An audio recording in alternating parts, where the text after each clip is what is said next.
அனைவருக்கும் வணக்கம்.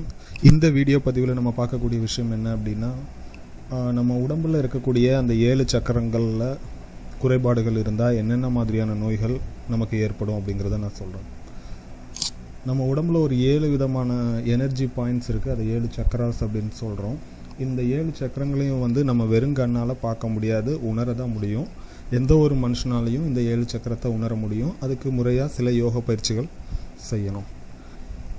இதில் முதல் சக்கரம் அப்படின்னு சொல்லக்கூடியது இந்த படத்தில் சிகப்பு கலரில் இந்த டாட் வச்சுருக்காங்க இல்லையா, இதுதான் முதல் சக்கரம். இது எங்கே இருக்குன்னா நம்முடைய முதுகு தண்டு முடியுது இல்லையா, அந்த முதுகு தண்டு முடிகிறதுக்கு ஒரு இன்ச் கீழே, இல்லை அந்த முதுகு தண்டு முடிகிற அந்த எண்ட்லேருந்து கொஞ்சம் கீழே இருக்கும். இந்த சக்கரம் மூலாதார சக்கரம்னு சொல்லுவாங்க. இங்கே தான் நம்மளுடைய குண்டலினி சக்தி இருக்கும்.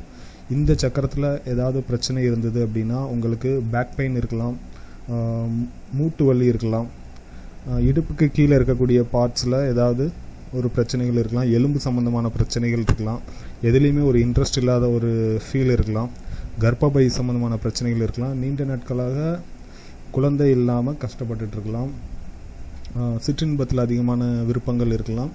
இந்த சக்கரம் ஒழுங்காக ஆக்டிவேட் ஆச்சுன்னா உங்களுடைய காம எண்ணங்கள் அதிகமாக இருக்கும். அதாவது தேவையான அளவுக்கு சரியான அளவில் இருக்கும்.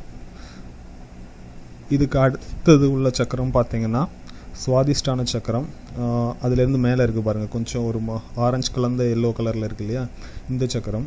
இந்த சக்கரத்தில் ஏதாவது பிரச்சனைகள் இருந்தது அப்படின்னா உங்களுக்கு செக்ஸில் இன்ட்ரெஸ்ட் குறையாக இருக்கிறதுக்கான வாய்ப்புகள் உண்டு. அதில் இன்வால்வ்மெண்ட் ரொம்ப கம்மியாக இருக்கும்.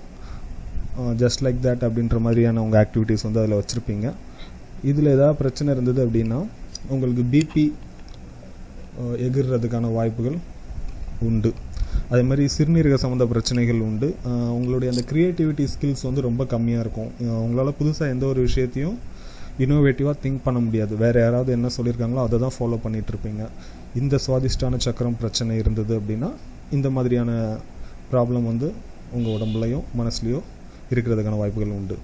அதுக்கு மேலே இருக்கக்கூடிய இந்த சக்கரம் எல்லோ கலரில் இருக்கிறது, இதை மணிப்பூரக சக்கரம் அப்படின்னு சொல்லுவாங்க. இந்த சக்கரம் பாதிப்படைஞ்சிருந்தது அப்படின்னா உங்களுடைய பிரெயின் ஆக்டிவிட்டீஸ் கொஞ்சம் மந்தமாக இருக்கும். எந்த ஒரு விஷயத்துலையும் ஒரு டெசிஷனே எடுக்க முடியாது, மனக்குழப்பம் அதிகமாக இருக்கும்.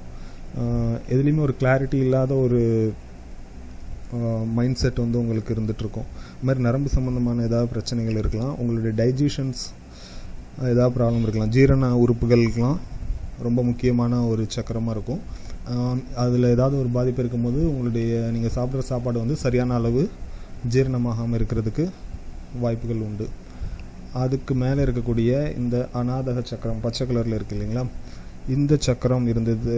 இந்த சக்கரத்தில் ஏதாவது உங்களுக்கு பிரச்சனைகள் இருக்குது அப்படின்னா சுகர் கம்ப்ளைண்ட் வர்றதுக்கான வாய்ப்புகள் உண்டு.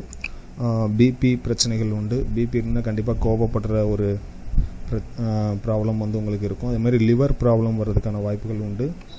கணையம் அப்படின்ற அந்த உறுப்பு ஏதாவது உங்களுக்கு பிரச்சனைகள் கொடுத்துட்ருக்கலாம். லங்ஸ்லேயும் சரி இல்லை ஹார்ட்லேயும் சரி ஏதாவது பிரச்சனைகள் இருக்கிறதுக்கான வாய்ப்புகள் உண்டு. மென்டல் ஸ்ட்ரெஸ் அதிகமாக இருக்கும். எதுலேயுமே ஒரு ஸ்டெடி மைண்ட் அப்படின்றது இருக்காது. ஸோ இந்த அநாதக சக்கரம் பிரச்சனை இருக்கிறவங்க இந்த மாதிரியான நோய்களால் பாதிக்கப்படுறதுக்கான வாய்ப்புகள் உண்டு. அதுக்கு மேலே இந்த ஒரு மாதிரி லைட் ப்ளூ ஸ்கை ப்ளூ கலரில் இருக்கு இல்லையா, இது பேர் விசுத்தா சக்கரம் அப்படின்னு சொல்லுவாங்க, விசுத்தின்னு தமிழில் சொல்லுவாங்க. இந்த சக்கரத்தில் பிரச்சனை இருந்தது அப்படின்னா உங்களால் சரியாக பேச முடியாது. சில குழந்தைகள் பிறவியிலே பேசாமல் இருப்பாங்கள்ல, அவங்களுக்கு இந்த மாதிரியான இந்த சக்கராஸ் ப்ராப்ளம் கூட இருக்கலாம். அதே மாதிரி சரியாக கேட்கவும் செய்யாது.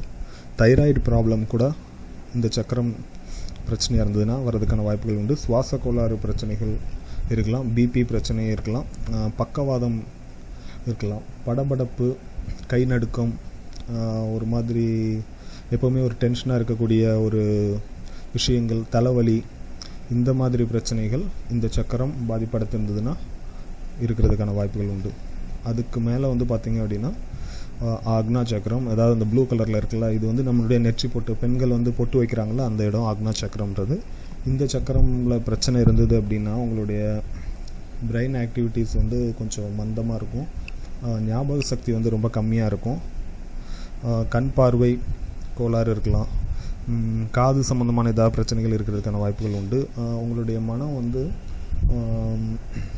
ஒரு மாதிரியான டிப்ரெஸ்ஸாகவே இருக்கும். எதுலேயுமே வந்து ஒரு இன்ட்ரெஸ்ட் இல்லாமல் ஏதோ நீங்களே இழந்துட்டீங்களோ அப்படின்ற மாதிரியான ஒரு தாட் வந்து உங்களுக்கு இருந்துகிட்டே இருக்கும். எதையோ ஒரு இதை இழந்த மாதிரியான ஒரு மைண்ட் செட்டில் இருப்பீங்க. இந்த ஆக்ஞா சக்கரம் குறைபாடு இருக்கிறவங்க இந்த மாதிரியான நோய்களை சந்திப்பாங்க. அதுக்கப்புறம் ரொம்ப முக்கியமான ஒரு சக்கரம் சகஸ்கரா சக்கரம். இது வந்து நம்ம உச்சந்தலையில் இருக்குது. இந்த சக்கரம் பிரச்சனையாச்சுன்னா கிட்டத்தட்ட உடம்புல எல்லா பார்ட்ஸ்லையுமே பிரச்சனை இருக்குதுன்னு சொல்லலாம். ஏன்னா உடம்புல இருக்கக்கூடிய எல்லா நாடிகளும் இணைக்கக்கூடிய ஒரு பாயிண்ட் இது. இந்த இதில் இருந்தது அப்படின்னா உங்களுக்கு ஜீரண கோளாறுகள் இருக்கலாம், நரம்பு சம்மந்தமான பிரச்சனைகள் இருக்கலாம், எலும்பு சம்மந்தமான பிரச்சனைகள் இருக்கலாம், உடல் முழுக்க ஏதோ ஒரு பிரச்சனை இருக்கும். இந்த சக்கரங்களை வந்து நம்ம கண்களால் பார்க்க முடியாது, உணர மட்டும்தான் முடியும்னு நான் ஏற்கனவே சொல்லியிருக்கேன்.